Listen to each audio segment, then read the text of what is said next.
Top quality और consistent performance के लिए सिर्फ सिल्वर पंप नाम याद रखना। વડોદરાના ડભોઈમાં પૂંઠા બનાવતી ફેક્ટરીમાં આગ લાગી હતી અને આ આગ છે તે હવે કાબૂમાં આવી ગઈ છે। ફેક્ટરીની આગે ધારણ કર્યું હતું વિકરાળ સ્વરૂપ। પૂંઠા સહિત લાખો રૂપિયાનો સામાન બળીને ખાખ થઈ ચૂક્યો છે। 7 કલાકથી ભારે જહેમત બાદ આગને કાબૂમાં લેવાઈ। ફેક્ટરીમાં આગ લાગવાના કારણની તપાસ શરૂ।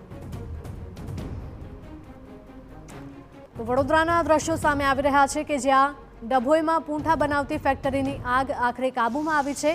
ફેક્ટરીની આગે ધારણ કર્યું હતું વિકરાળ સ્વરૂપ। પૂંઠા સહિત લાખો રૂપિયાનો માલ સામાન બળીને ખાખ થઈ ગયો છે। 7 કલાકની ભારે જહેમત બાદ આગને કાબૂમાં લેવાઈ હતી। ફેક્ટરીમાં આગ લાગવાના કારણની તપાસ પણ શરૂ કરાઈ। હાલ અત્યારે આગ કંટ્રોલમાં આવી ગઈ છે અને કુલિંગની પ્રક્રિયા ચાલુ છે।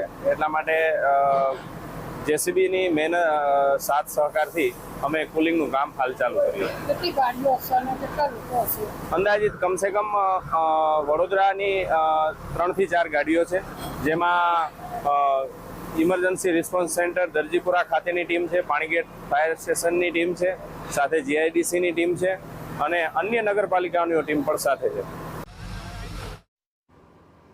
તો પૂંઠાની ફેક્ટરીમાં ભીષણ આગ લાગી હતી। જો કે આગ કયા કારણોસર લાગી હતી તે કારણ હજુ સુધી સામે નથી આવી રહ્યું, પરંતુ તેની જ તપાસ પણ કરવામાં આવી રહી છે કે ફેક્ટરીમાં આગ કયા કારણે લાગી હતી।